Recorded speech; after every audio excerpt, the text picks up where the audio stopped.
They gave me that opportunity, and at that point, that's all I was looking for, was the opportunity. The varsity shortstop ggets hurt.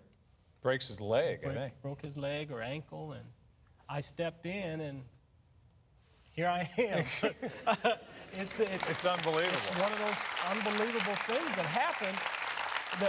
One of those unbelievable things that happened along the way that you never know when that opportunity is going to present itself, because that window of opportunity may be very, very small. And it's what I tell my kids and all the kids that I speak to, is that window of opportunity. When you get that window of opportunity, you've got to be ready to step through it.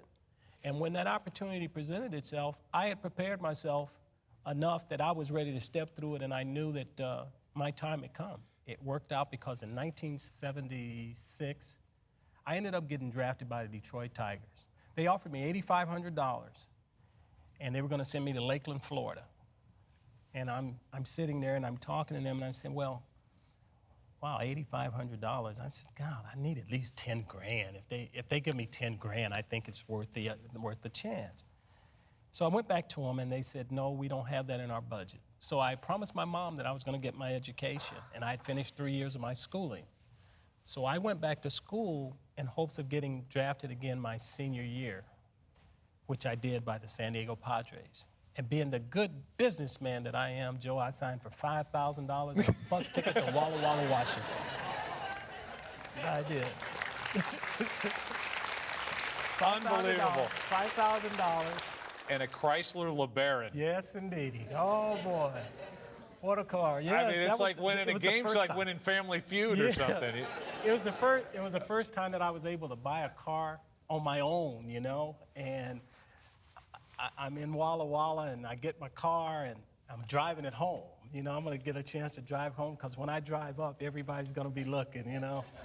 I had Corinthian leather. Yeah, of course, yeah. It was burgundy, and that was my baby. And so that was a special time in my life, because I hadn't really made it to the big show, but I was in the show. You're a pro. I am a pro. So I was very proud of what I accomplished at that point in time, and I liked that leather and the car so much. I said, does it get any better than this? And I figured that it did, you know. So I just continued to work hard at being that guy that could maybe one day drive a Cadillac. You know, go from a Chrysler LeBaron to a Cadillac, and who knows after that. You don't spend much time in the minor leagues. I mean, it's less than 100 games, and you make the team out of spring training.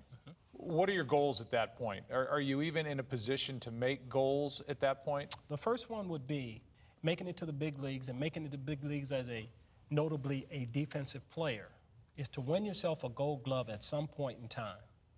Not knowing when that's going to happen, but that is the number one goal, because if you can't stand out for what you're there for, then why are you there? So that was goal number one.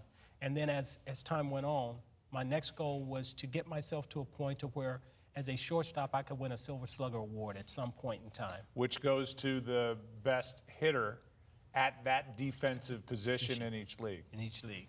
So I would imagine the Gold Glove is the obvious one. The Silver Slugger Award is the one that's going to take the most work. The most work. It's going to take, because coming into the big leagues, I had no real formal teaching as far as offense was concerned.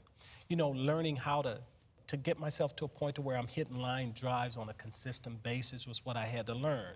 And I had to learn it against the likes of Nolan Ryan, Fergie Jenkins, Tom Seaver, Steve Carlton.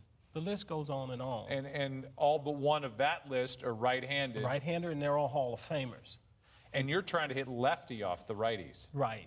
And so with the way that I was brought up and the way that I was taught was that you got to put in the work. And I felt that if there was no reason for me, with the hand and eye coordination that I had, for me not to be a better offensive player. I just had to get stronger and have a better understanding